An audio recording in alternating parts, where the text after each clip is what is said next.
அந்த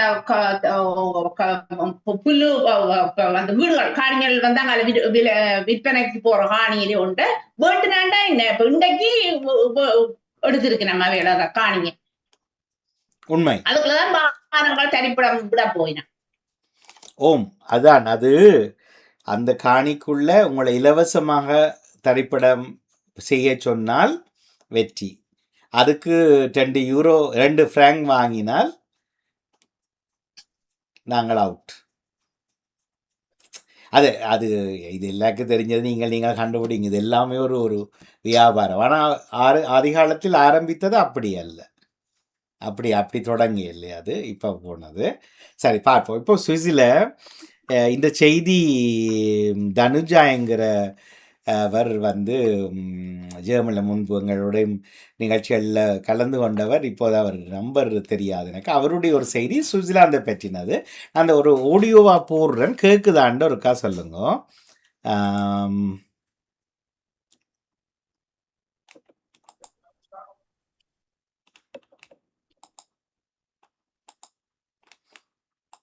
அனுஜா உலகிலேயே பார்க்கக்கூடிய சுவிட்சர்லாந்து சொர்க்க பூமியான சுவிட்சர்லாந்துல இப்போ ஒரு தெரு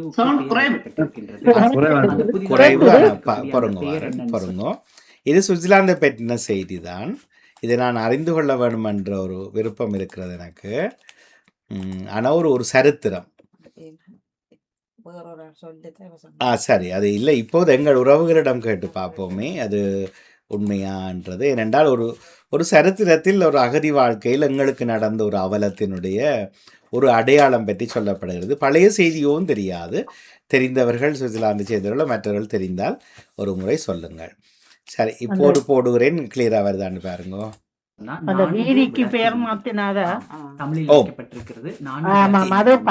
இப்ப கேக்குதா? ஆனா பழைய செய்தியா? அது 37 வருடங்களுக்கு முன்னர். இந்த தெருக்கு பேர் வச்சது பழைய செய்தியா? இல்ல அதுதான் ஆக்கள் இறந்தது வந்து நீண்ட காலத்துக்கு அது தெரியும். அது அவர் தெளிவா சொல்ற. அது இல்ல இந்த வீதி இப்பவா இல்ல வீதி முன்பு உருவாக்கினது இப்ப வீதிக்கு இப்பதான் பெயர் வச்சார்கள். எப்படி நீங்க உறுதிப்படுத்துறீங்க? அதுல அந்த செய்தி நானும் பார்த்திருந்தேன் இந்த கிழமை. ஆக்கள்கிட்ட வெள்ளிக்கிழமை அது நாளைய நிகழ்வில் கேட்கலாம் இல்ல உண்மை. ஆனால் அது இப்பதான் வீதி திறந்தார்கள் என்றதை எங்க இருந்து உறுதிப்படுத்தினீங்கன்னு கேட்க. இல்ல அது அவர்கள்தான் நீண்ட காலமாக அவர்கள் போராடி பிரச்சனையாக. சரி, ஆனா எந்த இடத்திலும் யாரும் சொல்லவில்லை. அதனால தான் நீங்கள் அங்க பாத்தீங்கன்னு கேட்டா. சரி, ஒரு முறை முதல் பகுதி எல்லாம் போட இல்ல அந்த சரித்திரத்தை மட்டும் மற்றவர்களுக்கும் யாரும் வேறையாக்கள் அறிந்திருந்தீங்களா இந்த டிக்டாக்? இல்லம்மா, நான் அறியவில்லை. சரி, நானும் அறியல. ஓகே, ஸ்ரீதரன் அவர்களுக்கு கேட்பாரா? இப்ப தம்பியோட கதைச்சு கொண்டிருக்கிறேன். அவருக்கு இங்கால காதை வைக்க சொல்லுங்க, தம்பியோட போங்க வைக்கலாம். நன்றி. ஓகே, பேரு இது தமிழுக்கு கிடைத்த பெருமையாக நீங்க நினைக்கலாம். இதை நாங்கள் பெருமையா பார்க்கக்கூடிய நிலைமையில கூட இல்லாத ஒரு சோகமான ஒரு கதை இருக்கின்றது. ஈழத்தமிழர்களுடைய கண்ணீர் கதை. வருடம் 1989 2ஆம் தேதி ஜூலை மாதமும் ஈழத்து தமிழனும் என்ன பாவம் செய்தார்களோ தெரியல. அந்த மாதம் ஈழத்து தமிழனுக்கு கண்ணீரான மாதமாகவே இருக்கின்றது. அது கருப்பு ஜூலையில் தொடங்கி இங்கு சுவிட்சர்லாந்து வரைக்குமே கண்ணீர் மல்கும் ஒரு மாதமாக இருக்கின்றது. அந்த நாள் என்ன நடந்ததுன்னு சொன்னா, ஈழத்தமிழர்கள் இருந்த கூவர் என்று சொல்லக்கூடிய சுவிட்சர்லாந்தில் கூவர் என்று சொல்லக்கூடிய ஒரு ஊரில் இருக்கக்கூடிய அகதிகள் முகாம் கொளுத்தப்பட்டது. இனத்துவேசவாதிகளால் கொளுத்தப்பட்டது. இன்று வரை யார் அதை செய்தார்கள், அந்த காரியத்தை செய்தார்கள் என்று கண்டுபிடிக்கவில்லை. 1991ஆம் ஆண்டு அந்த தேடலும் நிறுத்தப்பட்டு நீதியும் கொடுக்க முடியாமல் போய்விட்டது. அந்த சம்பவத்தில் 4 ஈழத்து தமிழர்கள் தங்கள் உயிரை விட்டார்கள். அதில் பால முகுந்தன் கந்தையா, பால முரளி கந்தையா, சக்திவேல் தம்பிராஜா மற்றும் தேவராஜா சின்னத்தம்பி என்கின்ற 4 ஈழத்து தமிழர்கள், அதாவது ஈழத்தில் இனத்துவேசத்தால் பாதிக்கப்பட்டு தங்கள் நாட்டை போரால் விட்டு விலகி அங்கு தன் உயிர் போய்விடுமே என்ற பயத்துல இடம்பெயர்ந்து வந்து இங்கு தஞ்சம் புகுந்த ஊரில் ஈழத்து தமிழர்கள் 4 பேர் உயிரிழந்தார்கள். இது பல ஈழத்து தமிழர்கள் பல நாடுகளில் துவேசங்களை அனுபவித்திருக்கின்றார்கள் புலம்பெயர்ந்து வந்ததுக்கு பிறகும். அதில் இந்த மாதிரி கொடூரமான சம்பவங்களும் ஒரு சில நாடுகளில் அரங்கேறியது தான். இது மட்டும் இல்லாமல் இன்னொரு ஐயா ஒருவரை வந்து டெலிஃபோன் பூத்தில் வைத்து கொளுத்திய சம்பவம் நாங்கள் கேள்விப்பட்டிருக்கின்றோம். அவர்களுக்கான நீதி கிடைத்ததாண்டு அவர்களின் குடும்பத்தினர்கள் தான் சொல்ல வேண்டும். இந்த விடயமே எனக்கு இந்த தெருவுக்கு பேர் வைத்த பிறகுதான் எனக்கு தெரிய வந்தது. இதை போல பல விடயங்கள் ஈழத்து தமிழர்கள் இந்த தான் புலம்பெயர்ந்து போன தேசங்களில் அனுபவிச்சிருக்காங்க. அதுல இந்த ஒரு நடவடிக்கை வந்து சுவிட்சர்லாந்து அரசாங்கத்தால் செய்யப்பட்டது வந்து எங்களுக்கு ஒரு விதத்துல சந்தோஷம்தான். ஆனால் இந்த செயல்பாட்டால எங்கள் மக்கள் பட்ட துயரங்கள் எங்களுக்கு தெரிய வரும்போது இன்னும் இன்னும் இன்னும் வேதனை தான் தருகின்றது. அந்த சம்பவத்தில் 11 பேர் பாதிக்கப்பட்டார்கள். அதில் 4 பேர் தன் உயிரை இழந்தார்கள். இப்படி சுவிட்சர்லாந்தில் நிறைய இந்த மாதிரி சம்பவங்கள் இருந்தது. இன்னொரு ஒரு அண்ணா இப்ப எனக்கு இருந்திருந்தா ஒரு மாமா வயசு இருக்கும் அவருக்கு, அவரும் வந்து வேலை முடிந்து வரும் பொழுது இளைஞர்களால் தாக்கப்பட்டு தன் உயிரை பலி கொடுத்தார். அது ஒரு டாக்குமெண்ட்ரியாவே இருக்கு ஜெர்மன்ல, ஸ்விஸ் லாங்குவேஜ்ல, ஸ்விஸ் ஜெர்மன்ல ஒரு ஆவணப்படமாகவே அந்த இது இருக்குது. அதை யூடியூப்ல நீங்க போய் பார்க்கலாம். இப்படி பல வேதனைகள் பல துயரங்கள் அனைத்தையும் தாண்டிதான் இங்கு தங்களது வாழ்க்கை ஈழத்து தமிழர்கள் கட்டி அமைத்திருக்கின்றார்கள். இவ்வளவு வேதனைகளும் இவ்வளவு கஷ்டத்தையும் நாங்கள் சுமந்தாலும் நாங்கள் கைவிடாதது எங்களது தமிழ் அடையாளம். அந்த தமிழுக்காகவும் இந்த அடையாளத்துக்காகவும் நாங்கள் தமிழர்கள் என்றதுக்காகவும் பல துன்பங்கள் பட்டாலும் இன்று அதை நாங்கள் பேணி பாதுகாக்கும் சிறந்த மனிதர்களாக இங்கு இருக்கின்றோம். ஸோ 4 விளக்கு வீதி அமைத்து கொடுத்த சுவிஸ் கவர்மெண்ட்டுக்கு எனது மனமார்ந்த நன்றியை தெரிவித்துக் கொள்கிறேன். இவ்வளவு கஷ்டங்களிலும் இந்த பூமியில் வாழ்ந்து இன்று சிறந்த பிள்ளைகளை உருவாக்கின ஈழத்து தமிழ் சொந்தங்கள், எங்களோட சொந்தங்களுக்கு, எங்களோட அம்மாக்களுக்கு, அப்பாக்களுக்கு, மாமாக்களுக்கு, மாமிக்களுக்கு எல்லாருக்கும் என் மனமார்ந்த நன்றியை நான் தெரிவித்துக் கொள்கிறேன். நீங்க இல்லை என்று சொன்னா இன்றைக்கு நாங்கள் வந்து கம்பீரமா ஒரு வேலைக்கு போகலாது, நாங்க இன்றைக்கு ஒரு நல்ல ஒரு கௌரவமான வாழ்க்கை வாழ்றோம் என்று சொன்னா அதுக்கு நீங்க அர்ப்பணிச்சதுதான். எங்களுக்கு ஒரு பெரிய தூரமான தலைமுறை கூட இல்லை, எங்களுக்கு முந்தின தலைமுறை சொல்லிக்க எனக்கு கொஞ்சம் எமோஷனலா இருக்கு. எங்களுக்கு முந்தின தலைமுறையினர்கள் பட்ட கஷ்டம் எங்களுக்கு தெரியும். எங்களோட பெற்றோர்கள் வந்து ஊர்ல வேலையே செய்ய தேவையில்லை. அப்படி நல்ல செல்வாந்தர்களா இருந்த யாழ்ப்பாணத்து சமுதாயம் இங்க வந்து எங்களோட பெற்றோர்கள் வந்து கிளீனிங் வேலை கூட செய்தாங்க. அதுல கிளீனிங் வேலை செய்து பெரிய பெரிய கம்பெனி திறந்த ஈழத்து தமிழனும் இருக்கிறாங்க. இருந்தாலும் அதை செய்துதான் அதுக்கு பிறகு எங்களுக்கு தெரிந்த செய்திகள் தான் இந்த கூவர் ஹூவர் அல்லது அப்படி ஒரு உச்சரிப்பில் எங்கே இருக்குது இடம், எங்கே கேன்டோன் அல்லது இந்த சிட்டி இருக்குதா சுவிஸில்? அவர் சொன்ன உச்சரிப்பா ஏண்டா அவர் ஜெர்மன்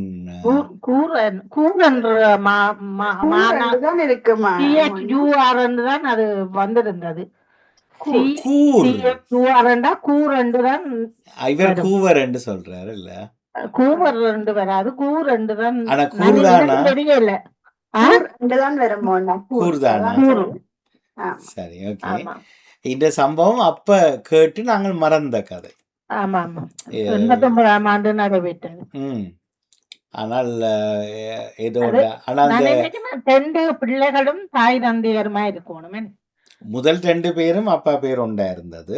ஆமா, கந்தையா பாலமுரளி, கந்தையா பாலமுகுந்தன், மற்றது சக்திவேல் தம்பிராஜா, தேவராஜா சின்ன தம்பி. இது போல பிரான்ஸ்ல, யூகேல வந்து ஈஸ்டர் முருகன் கோயில முதல் நாங்கள் வறுக்கிறதுக்கு காரணம் அந்த இடத்தால 21 வயசு அல்லது 20 வயசு கொக்குவில சேர்ந்த ஒரு பையன் அகதி அந்தஸ்து கோரி இருந்த நேரம் அவருக்கு வேலை அனுமதி இருந்தது.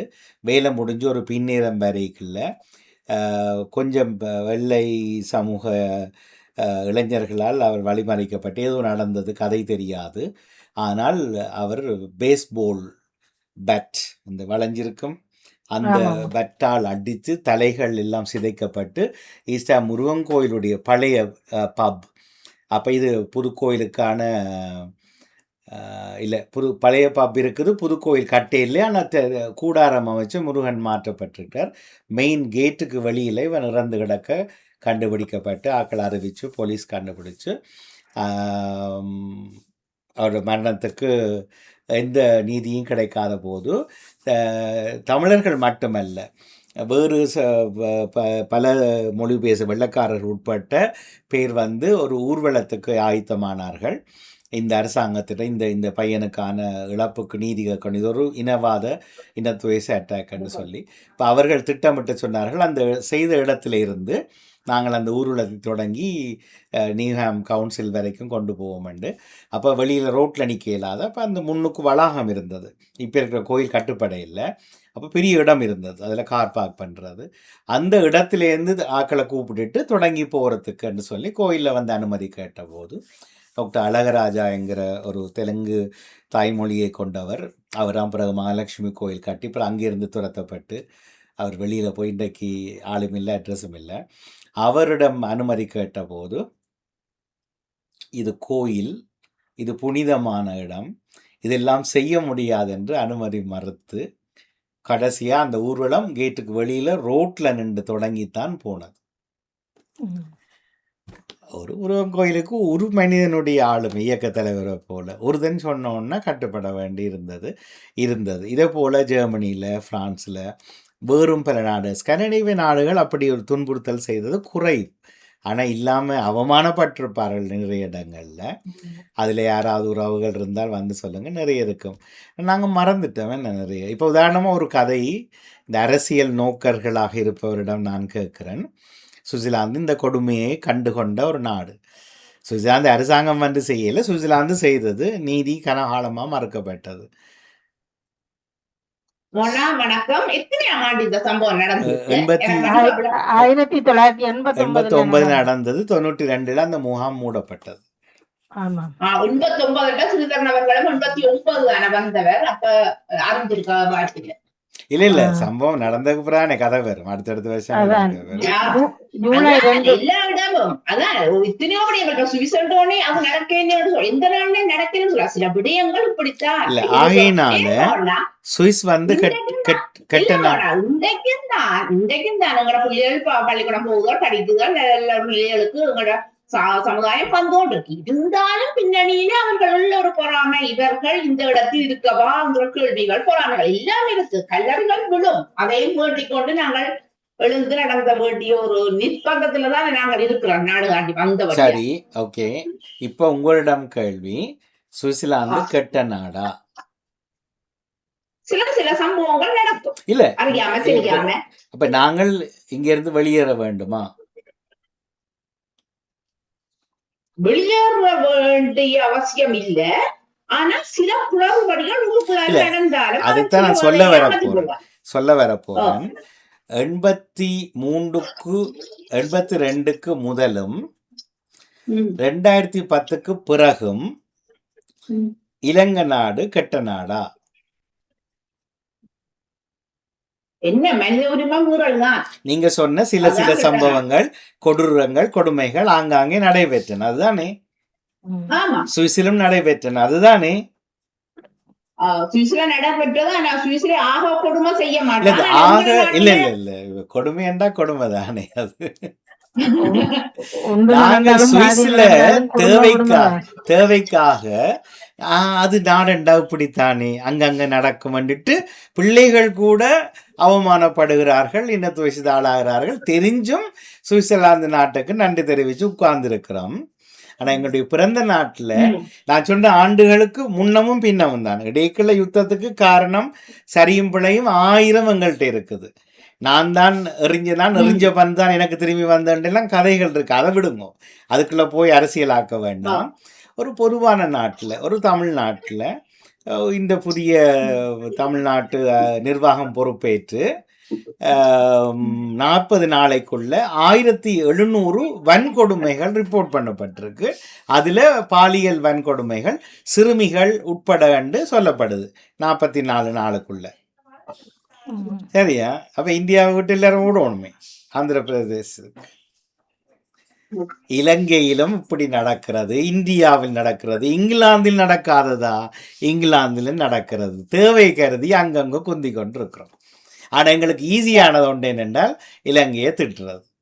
இது நான் திருப்பி அரசியலுக்குள்ள வேற இல்லை, பொதுவாக இப்போ ஒரு துவம்சம் நடந்த நாட்டை விட்டு நாங்கள் எல்லாரும் ஓடணும். அந்த சமூகம் உகண்டால திரத்தி அடிக்கப்பட்டது மாதிரி இல்லாமல் இங்கே இங்கிலாந்தில் வரப்போகிற புதிய அரசு வரலாம் என்று எதிர்பார்க்குற புதிய அரசு 100% இங்கிலாந்து தேச ஆங்கிலேயர்களுக்கு மட்டும்தான் என்ற கொள்கையை பரப்பி கொண்டே போகுது. அவர்கள் வரப்போகிற அப்போ நடாமூனெல்லாம் குடும்பத்தோடு ஓடுறதா? நீங்க அந்த நாட்டு பிரஜை உரிமை உரிமை கிடைச்சிருக்கு. அப்ப உங்களோட ஓட்ட கூட இயலாது. அப்ப என்னன்னா நீங்கள் இலங்கையில் உள்ளவர்களுக்கு உரிமை மறுக்கப்படவில்லை. பிரஜா உரிமை இருக்கிறது, அவர்கள் வேலை செய்யலாம். எனக்கு உரிமை இல்லை தானே. ஆனா ஆங்காங்கே போலீசார் வந்து அடிச்சு கைதி ஆக்கப்படாதவர்கள் சேர்த்திருக்கிறார்கள். சிறு குழந்தைகள் வன்மத்துக்கு ஆளாக்கப்பட்டிருக்கிறார்கள். மிகுதி அந்த சமூகத்துக்குள்ளே நடக்குது. ஓட்டோவில் ஏற்றி போட்டு மூக்கில் லேஞ்சியை வச்சு போட்டு வீட்டை போய் சொத்தை எடுக்கிறார்கள். அம்மா பிள்ளையும் சேர்ந்து என்ன பிள்ளையும் கணவனும் சேர்ந்து அம்மாவை கொலை செய்கிறார்கள் என்றெல்லாம் அப்போ சம்பவங்களை நாங்கள் அரசியலாக்கிட்டு எங்களுக்கான நியாயத்துக்கு போராடுறோம். எனக்கு ஒரு கேள்வி என்னவென்றால், இப்ப நீங்க சொன்ன கருத்துல இப்ப நானும் இந்த நாட்டு பிரஜா உரிமை, ஆனாலும் எந்த நாட்டை விட்டு நீ இந்த நாட்டுக்காரருக்கு பொதுவாக டச்சு உரிமை இருக்கிறவர்கள் தான் இந்த நாட்டில் இருக்கலாம். நீங்கள் எல்லாரும் உங்களோட கடவுச்சீட்டுகளை தந்துட்டு போங்கன்னா போதானே வேணும். நாங்கள் அதோட வாதாட இல்லைம்மா, எங்களுக்கு நீ பிரஜா உரிமை தந்த நீ தானே என்னடா ஒன்றும் செய்ய முடியாது. இல்லை இப்ப இங்க இப்ப இங்கிலாந்துல யார் நானும் பாலனும் ஈஸ்வரனாம் இருக்கிறோம். எங்களுடைய பிள்ளைகள் இங்க பிறந்தவர்கள். ஆனா அவர்கள் எப்படி அழைக்கிறார்கள் என்றால் ஃபாரின் போர்ன் பேரண்ட்ஸ் பிள்ளைகள் என்கிறார்கள். அதாவது வெளிநாட்டு பெற்றோருடைய பிள்ளைகள் என்கிறார்கள். அவர்களை எங்கட பிள்ளை இங்க இது இனவாதம். முன்பு பேசுவதில்லை அப்படி. இப்ப அதை தூண்டி விடுகிறார்கள். எல்லா வீடுகள்லையும் இங்கிலாந்து கொடி பறக்க விடப்பட வேண்டும். அது பறக்க விடாதப்பட வீடுகள் நிலைமை விபரீதமானால் தாக்குதலுக்கு இலக்காகும். ஏனென்றால் இங்கிலாந்து கொடி இல்லை. அது வெள்ளைக்கும் அடி நடக்கும், பிரவுனுக்கும் நடக்கும், கருப்புக்கும் நடக்கும். அப்ப நாங்கள் இந்த நாட்டை நாடண்டா இப்படி இருக்குந்தானே என்றோம். ஆனா இலங்கையில நாடண்டா இப்படி இருக்குந்தானே என்றதை மறுக்கிறோம். சரியா? ஆனாலும் இந்த காணொலியை நான் போட்டதுக்கு காரணம் ஒன்று, அதுலயும் அவ சொல்ல இல்லை, வேற யாரும் எப்ப துறப்பு, அப்ப அந்த வீதி திறப்பு விழா எந்த மாதம் எந்த தேதியில் நடைபெற்றதுன்றதை சில நித்யானந்தம் போன்றவர்கள் தேடுங்கள். ஜூலை 2ஆம் தேதி நடைபெற்று விட்டது. எப்ப? ஜூலை 2ஆம் தேதி, இந்த மாசம் 2ஆம் தேதி தான் அங்க ஏற்கனவே அங்க முதல் 89ஆம் ஆண்டும் நடைபெற்றது. ஆனால் அதே இதுல 37 வருஷத்துக்கு பின்னர் 2ஆம் தேதி 4 விளக்குகள் வீதி என்று போட்டு அவர்கள் திறந்து விட்டு இருக்கிறார்கள் அந்த ரூட்டை. ஏன் டிக்டாக் சொல்லுவார்களாக்கும். நெதர்லாந்துல அப்படி டொச்சிலையும் வீதியை சொல்லுவார்கள். இல்ல பாயிண்ட்ல நில்லுங்க. ஜூலை 2ஆம் தேதி திறக்கப்பட்டது என்றது நீங்க. ஆனால் ஏன் சுவிட்சர்லாந்து தமிழர்களுக்கு அது தெரியல செய்தி? தெரியாது. நான் பார்த்தது திறக்கிற காட்சி எல்லாம் பப்ளிக்கா போட்டுத்தானே இல்ல, திறக்கிற காட்சிகள் காண்பிக்கப்பட்டதா? அதுகள் முடியல. அப்ப யாராவது வாய் மூலமாக சொன்னார்களா? ஜூலை 2 செய்தியில லங்காசுரியிலும் சுவிட் செய்தியில எல்லாம் வந்திருக்கிறது. அதனால சுவிட் செய்தியை பாத்தீங்கன்னா அதுல வந்திருக்கிறது. அது ஒரு யூடியூப் செய்தித்தளம் இல்லையா? சுவிஸ் செய்திகள், சுவிஸ் நியூஸ் வேறும். அதுல ஒரு ஐயாவின் படம் போட்டபடி இருக்குது. ஆனால் அந்த தெருவின் அப்படி இதா போடையில, ஆனால் அந்த விளக்குகள் அப்படி எனக்கு ஜூலை 2 என்றதை மட்டும் கதையுங்க. நீங்கள் பாத்தீங்க. சரி, வேறு யாரும்? வணக்கம் ஸ்ரீதரன் அவர்களே.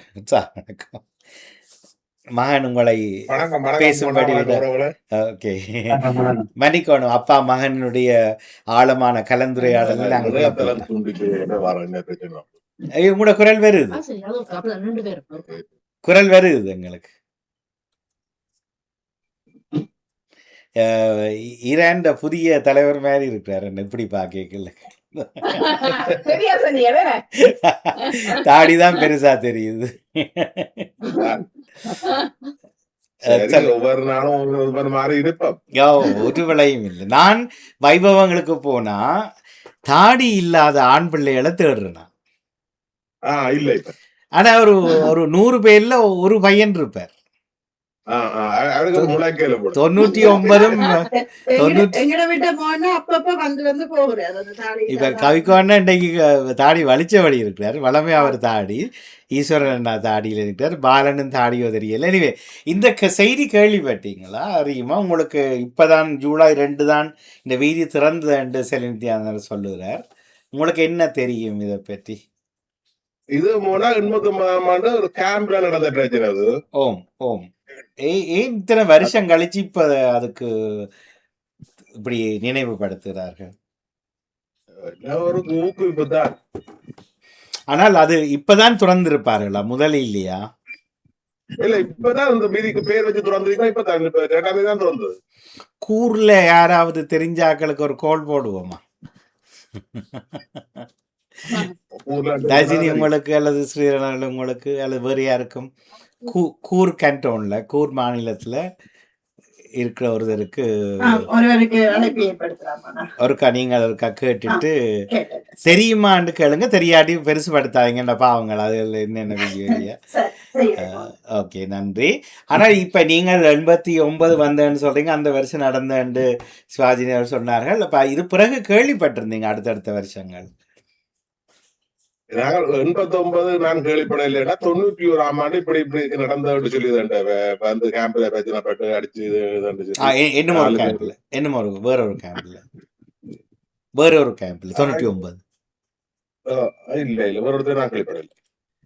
ஆனால் படிக்கு தான் இது கலைக்கிறேன். இது சீரியஸ் எடுக்கக்கூடாது. எங்களோட சமூகம் பிள்ளை, எங்களோட வாய்களும் பிள்ளை. நாங்கள் அந்த டெலிஃபோன் பூத்துக்குள்ள ஆடு அறுத்து தோல் அறுத்து இறைச்சி வெட்டின கதை மட்டும் எல்லா தமிழருக்கும் உடனே தெரிய வந்துட்டது. ஞாபகம் இருக்கல்லோ? அது நாங்கள் பேசக்கூடாது. அத பாருங்க. அது வந்து 88 நடந்தது. நான் வேற இல்ல அது எல்லாம் தெரிஞ்சாக்கலாம். 88ல இன்டர்நெட் இல்ல, ஃபேக்ஸ் இல்ல, டெலிஃபோன் மட்டும்தான் இருந்தது. ஆனா காட்டு தீ போல ஐரோப்பிய தமிழர்களுக்கு ஆடு வெட்டின கதை தெரியும். ஆனா பாருங்க, இது போல ஒரு எங்களுக்கு எதிராக நடந்த மிக சோபமாக இஸ்ரவேல என்னுடைய அப்பாவோ என்னுடைய மகனோ அந்த இறந்த பேரில் அல்லது வேறு இடத்துல நடந்த வன்முறையில் நடந்த இடங்களோட கதைகள் என்னுடைய இதாக இருந்தால் ஒருத்தருக்கும் தெரியல என்றைக்குள்ள ஒரு பெரிய தாங்கலாக இருக்கும். என்ன நாங்கள் இந்த எங்களுக்கு நடந்த கெட்ட கதையை பெருசாக விமர்சித்து சிரிக்கிறோம் நாங்களே. அது பிழை. அது எங்கேயோ யாரோ உங்களுக்கு நீங்கள் ஆக்களையும் தெரியுமென்றீங்க. ஒரு ஒரு ஒரு தீவகத்தை சேர்ந்த ஊரை சேர்ந்தவர்கள் என்று அப்போ எல்லாம் கதை வெளிவந்தது. இப்போ எங்களுக்கு சன்ரைஸ் ரேடியோவுக்கு நியூஸாக தரப்பட்டது. நாங்கள் போட இல்லையா? அது சரி, அது பிழை. என்ன அது செயலும் பிழை. அது நாங்கள் போட்டு சிரிக்கிறது அது ஆக பிழை. அதெல்லாம் ஆனா இப்படிப்பட்ட அகோர இப்ப இன்னும் ஒரு கதை சொல்லலாம். ரஜினி அவருடைய கணவனார் சண்முகநாதன் அவர்கள் 2 தடவை ஒரு இடத்தால போகும்போது இந்த விளக்கையை பார்த்து வந்து வாங்கணும்னு ஒரு கட்டிடத்தை காட்டுவார். அப்போ ஒரு உயரமான பாலத்தில் போய்க்கலாம், அங்கால தெரியும், தள்ளி தெரியும். அதுக்குள்ள சொன்னார், அந்த கேம்பில் தான் நாங்கள் நாங்கள் வந்து அங்கே எங்களுக்கு நிறைய உதவிகள் எல்லாம் தந்தவியல். தான் பிள்ளைகள் எல்லாம் பிறந்ததுக்கு பிறகு அவர்களெல்லாம் கொண்டே அடிக்கடி காட்டி இருக்கிறேன். அப்பா இதில் இருந்து தான் எங்களுக்கு உதவி செய்து வாழ்ந்தவர்கள் என்று எனக்கு அது ஒரு பெருமிதமாக பட்டுச்சு. இன்னும் ஒரு நாளைக்கு நானும் வரலாமோ. இப்போவும் அது கேம்பாக தான் இருக்கு, ஒரு மாடி கட்டிடம் ரெண்டேக்கில். இப்போ நாங்கள் இவை ஞாபகத்தில் வச்சு இப்போ 82 அடித்தாங்க, 87 அடித்தாங்க, 93 என்ன 83 அடித்தாங்க, பெருசாக இப்போ ஞாபகம் வச்சுக்கொள்கிறோம். எங்களுடைய சொந்த வாழ்க்கை என்னுடைய சரித்திரத்தை கூட இப்போ சந்தோஷத்துக்கு தெரியுமா நீங்கள் இருந்த கேம்ப் அங்கேண்டு? நாங்கள் இருந்த முதல் இருந்த கேம்ப் அதான் இப்போ கோயில், சிவன் கோயில். ஓ சரி சரி சரி, அப்ப தெரியும். அது இப்ப கேம்ப் இல்லை அதுல. மற்றது இப்ப இந்த ஞானலிங்கேஸ்வரர் கோயில் இருக்கிற இடமும் முன்பு ஒரு ஆர்மி கேம்பா இருந்து பிறகு அகதிகள் அந்த என்ன அதான் சிவன் கோயில். அந்த சிவன் கோயில் சொல்றீங்களா? ஓகே, சரி சரி. ஓ சரி சரி. சிவன் கோயில். அது எல்லா மொழி பேசுகிற தஞ்சம் கேட்டவர்களை கொண்டு வந்து அங்க இருத்துவார். முதல் பேர் இடத்துல 15 தஞ்சங்களுக்கு 15 பேர்ன் கண்டோனுக்கு வரைக்கும் அந்த இடத்துக்கு அடித்தான் ஒவ்வொரு கிராமங்களுக்கு காணப்படுது. அது ஜெர்மனி சுவிஸில் அது வளமப்படுத்தப்பட்டிருந்தது. ஜெர்மனில எல்லாம் அந்த ஸ்டட்டே போகல. அது நீங்கள் அனுமதி இல்லாமல் வெளிக்கிடாட்டா அவர்கள் தண்டப்பணம் அடிப்பார்கள், சில கைது செய்வார்கள் என்கிற சட்டங்கள் எல்லாம் இல்லை. ஜெர்மனில் தான். ஆனால் அந்தந்த நாடுகளில் இன்றைக்கு மிகப்பெரிய கௌரவமாகவும் எங்களோட பிள்ளைகள் தலை நிமிர்ந்து பொருளாதாரத்திலும் கல்வியிலையும் சிறந்திருக்கிறோம்ன்ற கதையை அதுக்குள்ளால மேலால் கொண்டு வந்துட்டோம். அடித்தளம் வந்து மறைக்கப்பட்டுட்டது. இப்போ ஐக்கிய நாடுகள் சபை போன வருஷம் இந்த வரப்போகுது ஜூலை 20 உலக அகதிகள் தினம், இடம்பெயர்ந்தோர் தினம் அல்லது அகதிகள் தினம் என்று அனுஷ்டிக்கிறது. போன வருஷத்தான் அந்த கருப்பொருள் தேமா வந்து ஒவ்வொரு இடம்பெயர்ந்தவர்களும் அகதிகளாக உலகம் முழுவதும் கேட்கிறார்கள், உங்களோட கதையை புத்தகமாக வெளிக்கொண்டு வாங்கன்னு கேட்கணும். உங்களோட சொந்த கதையை புத்தகமாக எழுதுங்கள். ஏன் என்று சொன்னால் ஐக்கிய நாடுகள் சபை என்ற யுனெஸ்கோ நிறுவனம் சொல்லுது, ஒவ்வொருவரும் வலியோடையும் வேதனையோடையும் அவமானங்களோடையும் தான் இன்றைக்கு இந்த இடத்துல இருக்கிறீங்கள் என்று. அதனால நீங்கள் நான் என்று விதிவிலக்கு இல்லை. எல்லாரும் மொழி தெரியாதவன், எனக்கு மொழி தெரியலைன்றா பேசுகிறவன் எனக்கு புரிஞ்சிருக்காது. ஆனால் ஏதோ என்னை பற்றி அசிங்கமாக கதைக்கிறான்னு போட்டு தட்டிட்டு போயிருப்போம். ஆனால் சகிச்சிருப்போம். அந்த மொழி தெரியாத அவமானப்பட்டிருப்போம். ஆனால் நம்முடைய கதைகள் அவை அந்த உலக அமைப்பு கேட்குது, எங்களை எழுத சொல்லி புத்தகமாக எழுதுங்க. புத்தகமாக அச்சிட தேவையில்லை, இணையதளத்தில் ஃப்ரீயாக பிரசுரிக்கலாம். அது எங்கள் பிள்ளைகளோடு சேர்ந்து செய்ய வேண்டிய வேலை. முன்பு நாங்கள் பிள்ளைகளுக்கு தலைப்பு கொடுத்துருப்போம் மோடி விளையாடு பாப்பாவில், ஏன் நாங்கள் இங்கே பிறந்து நாங்கள் என்று. அப்போ பிள்ளைகள் அப்பா அம்மாவோட கதைச்சு தேடுவார்கள், ஏன் வந்து நாங்கள். ரவினா இருக்கிற யூனிவர்சிட்டி இருக்கு வந்து எங்கட பிறநாள் எழுதினவன், நாங்கள் வந்து என்ன மாதிரி வந்தது எப்படி இருந்து நாங்கள் சொல்லி என்ன கேட்டு முழுக்க எழுதி கொண்டு போய் அவ அந்த இதுக்கு காட்டினவன் போட்டு தண்டவன். நாங்க என்ன ஒரு இலங்கை தமிழர்களின் ஜெனரேஷன் எப்படி வாழ்ந்த வாழ்க்கை இந்த மாதிரி வந்து நாங்கள் சொல்லி முழுதும் யூனிவர்சிட்டி இதுக்கு புத்தகமா வெளியிட்டோம் டிசிஸ்ன்னு சொல்லுவார்கள் நினைக்கிறேன். அது சிறப்பு, அது சிறப்பு இல்லை. இப்போ இன்றைக்கு இந்த கதை வந்தபடினால் இதை நான் கொஞ்சம் விரிவாக்கம் செய்தனால், எங்கள் ஒவ்வொருவருக்கும் கதை இருக்கிறது, எங்களுடைய கதைகள். அதை ஒவ்வொருத்தரையும் காணும்போது 1-2 கேள்வி கேட்போம், அதோட மறந்தும் போயிடுவோம். அதை பதிஞ்சு இணையதளங்களில் நாங்கள் போட வேணும். ஏன் எங்களோட கதை எழுதுவான் என்ற புறக்கணிப்பு தேவையில்லை. இது வந்து நாங்கள் எங்களோட ஊறி தள்ளுறதுக்காக கேட்கல. நாங்கள் ஒரு சந்ததி இப்போ ஒரு 100 வருஷம் கழியத்தான் இந்த கதைகள் வந்து இலக்கியங்களாக பதியப்படும். எங்கேயோ ஒரு போர் இடத்துல ஒரு கவிஞன் எழுதின கவிதை என்றிட்டு உலகம் முழுக்க மொழிபெயர்த்து வாசிக்கிறோம். ஆனால் நாங்களும் அதே சூழலில் தான் இருந்திருக்கிறோம். இப்போ நேரடியாக பாதிக்கப்படையில் அது வேறு. ஆனால் அதனுடைய புறக்காரணிகளால் நாங்கள் துரத்தப்பட்டோம் அல்லது நாங்கள் இடம்பெயரப்பட்டோம். இடம்பெயர்ந்து வந்த இடத்துல வந்த நாளில் இருந்து எங்களுக்கு சுகம் கிடைக்கல, இன்றைய நிலைக்கு வரவே இல்லை. அப்போ இது கடந்து வந்த வேதனைகள் சில வீடுகளில் பிள்ளைகளுக்கு தெரியவே தெரியாது. நான் ஏன் வந்தேன். இப்போ ரவீனாக்கு வைக்கிறவர் ஓடி விளையாடு பாப்பால் எழுதியிருப்பார், நீங்கள் ஏன் இந்த நாட்டில் பிறந்தீர்கள், இதுக்கான பின்னணி என்னன்றது அந்த தலைப்பு. அப்போ ஏன் இங்கே பிறந்தேன்னா அம்மா அப்பாட்ட பிள்ளை கேட்கும். அப்போ அம்மா அப்பா உட்கார்ந்து கதை சொல்ல வேணும், இதுதான் நடந்ததம்மா. வணக்கம் மோனா. இப்போ நான் தொடர்பு கொண்டப்போ இதே நிலைமை தான் அங்கேயும். அப்பா அந்த காலத்துல இருந்து கூர் மாநிலத்துல இருக்கிறார். ஆனா அவர் கேள்விப்படவில்லையா, பிள்ளைகள் சொல்லி கேள்விப்பட்டிருக்கிறார். 4 தமிழ் பெயர்களுடைய வீதி திறந்த கதையை பிள்ளைகள் சொல்லி கேள்விப்பட்டிருக்கிறேன் என்று சொல்லி தகவல். இப்ப ஜூலை 2 சரியான்றதுதான் ஜூலை 2 சரியா. அப்ப நித்யானந்தர்கள் சரியான தகவலை தான் தந்திருக்கிறார். வாழ்த்துக்கள், நன்றி. காலமே கழிச்சிருந்தானே, எதையும் உறுதிப்படுத்தணும். பகுத்தறிவினால் என்ன பழமொழி அது, கண்ணால் காண்பதும் போய் ஈரல் தயாரிக்கிறேன். அதுதான் இப்ப நடந்தது. இப்ப ஆமா. செலநிதியானவர்கள் ஆனா இயக்க தலைவி என்றதுக்காக அவ சொல்றத நம்பணும் இல்ல, அதுதான். திருப்பி விசாரிச்சு இப்ப இன்னும் ஒரு கூர்ல இருந்து சொல்லியிருக்காரு, ஓ ஜூலை 2 தான் இந்த ஆமா. வருஷம் தான். ஆனால் அப்ப இறக்கும் பொழுது அந்த பாலமுரளி என்றவருக்கு 10 வயசு, அந்த பாலமூந்தன் என்றவருக்கு 9 வயசு, தர்மராஜா சக்திவேல் என்றவருக்கு 18 வயசு, சின்ன தம்பி தேவராஜா என்றவருக்கு 40 வயசு. அப்ப இப்ப ஒரு இந்த குடும்பம் இல்லை 37 வயதை கூட்டி 37 ஆண்டை கூட்டி பாருங்க. இப்ப இருந்திருந்தால். ஆமா. ஓம் ஓம் உண்மைதான். நேற்று 250வது சுதந்திர தினத்தை அமெரிக்கா ஆமா, அமெரிக்கா. கொண்டாடியது.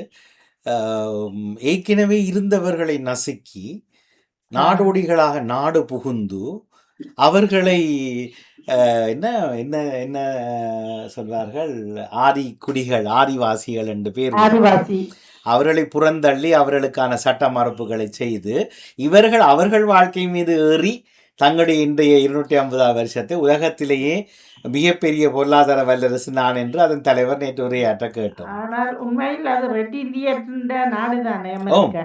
ஓம் செவிந்தியர்கள்.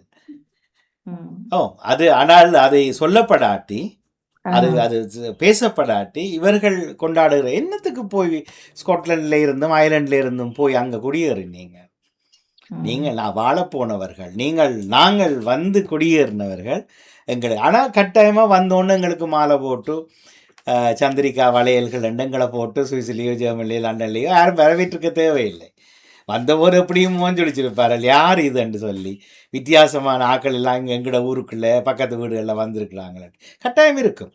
அதுக்காக இது ஒரு துவேஷம் மிக்க நாடு என்று சொல்ல முடியாது கடைசி வரைக்கும், இல்லையா? அண்ணன் சொல்றார் தம்பின்ற மனுஷியாக்கள் பிழையான ஆக்கள் உண்டு, அது துவேஷம். அது நாங்களே செய்கிறோம் வீட்டுக்குள்ளே, இல்லையா? ஆகவே நாங்கள் அதை இது போன்ற செய்திகள் வந்தால் ஐரோப்பாவுக்குள்ள முதன்மையாக, அன்றைக்கு நான் கேட்ட மாதிரி கவிதை நேரத்தில் ஒரு முதன்மையாக கொண்டு வருங்க வாங்கும். இப்போ சில வித்தியாசம் கேள்விக்குள்ளே போடுவார், கேள்வியை போட்டதை விட்டுட்டு அதுக்குள்ள வராத தகவல்கள், அதை மாதிரி சிறிதரன் அவர்கள், சிவாஜினியர்கள், ரஜினியர்கள், ஈஸ்வரன் அண்ணாவுடைய ஃப்ரேம் அப்படி ஃப்ரீஸ் ஆகிட்டுது. அதில் இருக்கிறீங்களா? ஓகே. பாலன், நான் போன்றவர்கள் இந்த எங்களுக்கு சுற்றி. உங்களுக்கு தெரியுமா ஒரு நிகழ்ச்சி நடந்தது, யார் இதனுடைய எழுத்தாளர் சொல்லுங்க, நாளும் நடக்கும் நம்மை சுற்றி என்று வாரம் புறங்கிழமைகளில் எழுதி தள்ளியவர் யார் இந்த காற்றில்? நாளும் நடக்கும் நம்மை சுற்றி. அவர் நல்ல நல்ல தகவல்கள் எல்லாம் கொண்டு வருவார். ஒரு வாரத்துக்கு ஒரு முறை எழுதுவார். இல்லை, பெரியவர், தர்ஜினி அவருடைய மாநிலத்தை சேர்ந்தவர். ஞானேந்திரன் அவர்கள். அவற்றை முதல் எழுத்துக்களை சொல்லுங்க. ஞாபக சக்திக்கு பாராட்டுகள். ஏஜே ஞானேந்திரன் அவர்கள் தான். எனக்கும் அவர் ஒரு பரிசு அனுப்பினது எனக்கு என்னிடம் இருக்கிறது, புக் அனுப்பியிருந்தார். அவர் அந்த கேள்விகள் கேட்டு அதில் ஃபர்ஸ்டா வந்து எனக்கு அனுப்பியிருந்தேன். இல்லை, நாள் நடக்க நம்ம சுற்றி ஏஜே ஞானேந்திரன். ஆமாம். துஷ்யந்தி என்ன செய்தார்? நாள் நடக்க இல்லை, இதுதான் சரி. ஞாபக சக்தி பிழை என்றால் மாற்றிக்கொள்வோம். ஏஜி ஞானேந்திரன் அவர்கள் நிறுத்தியதுக்கு காரணம், அவர் பாசல் நகரத்திலிருந்து நடத்தினவர். பாசல். ஆனா பாசல் லேண்ட் நினைக்கிறேன். அவர் ஏன் அதை நிறுத்தினார் என்றால் சோக கதை தான், சொந்த கதை, சோக கதை. அவர்கள் எல்லாருமா சேர்ந்து நிர்வகித்து வந்த தமிழ் பாடசாலை பிரிந்தது. பிரிந்த போது அந்த சிறுமியான பாடசாலையின் பக்கம் இவர் அதில் நிர்வாகியாக தேர்ந்தெடுக்கப்பட்டார். அதனால் இதில் இருந்து மற்ற பக்கம் நின்றவர்கள் இவரை தூசித்தார்கள். அவர் ஒரு முறை ஃபோன் பண்ணி சொன்னார், கொஞ்ச காலத்துக்கு நிப்பாட்டுவோம், பிரச்சனையா இருக்கு, மனசு சரியில்லை என்று. அப்பவே நான் சொன்னேன், கொஞ்ச காலம் வந்து நீங்க சொன்னது நிரந்தரம் வந்து எடுத்துக்கோ. இல்லை எனக்கு எழுதாட்டி இருக்கேலாதுன்னு சொன்னவர் அப்படியே விட்டுட்டார். கொஞ்ச காலம் விட விட்டாக்கள் ஒருத்தர் திரும்பி வேற இல்லை பாருங்க கொண்ட வரைக்கும். நீங்க யாராவது கொஞ்ச காலம் நிப்பாட்டுறேன்னு சொல்லுங்க, நான் உடனே சொல்லுவேன், நிரந்தரமாக நன்றி வணக்கம் சொல்லுவேன். திரும்பி வர மாட்டீங்க. விட்டதான். தண்ணி குழாய்க்குள்ள தண்ணி தொடர்ந்து வரையில்லையேண்டா விற்க தொடங்கிடும். பிளாக் பிளாக் பிளாக் என்று சத்தம் கேட்கும். அதுக்கு தான் ஆங்கிலத்தில் பிளாக் என்று பெயர் வைத்தார். தடை, பிளாக் பிளாக் பிளாக் ஓகே கலக்கு அவர் வந்து கலக்கு சொல்றது பிடிச்சிடும் மாதிரி கலக்கு பிடிச்சிடும். கழுத்து பிடிச்சிடும். அது சொல்றது மாதிரி நாங்களும் செய்திகள் பார்க்கும்போது கேள்விப்படும் போது எங்கள் ஊரில் நடக்கும்போது 2 வரி எப்பவும் வர்ற போது அப்ப கேட்பவர்களுக்கு தெரியும் இந்த காற்றில காது வச்சா 4 தகவல்கள் அறிந்து கொள்ளலாம் ஐரோப்பாவை பற்றி. ஆமா இப்ப இலங்கையை பற்றி இங்க இருந்து சொல்லி பிரயோசனம் இல்லை. அதான். ஏண்டா எல்லா இடத்துலயும் வருது அது. இந்தியாவை பற்றி சொல்லி பிரயோசனம் இல்லை. நான் நேற்று பார்த்த பொழுது எனக்கும் அது ஒரு வித்தியாசமா இருந்தது. ஏண்டா நானும் 90ஆம் ஆண்டு வந்த ஐரோப்பாவுக்கு வந்த வழியா கேள்விப்படையில, ஆனாலும் பார்த்த உடனே எனக்கும் அது ஒரு இதா இருந்தது. நான் நாளைக்கு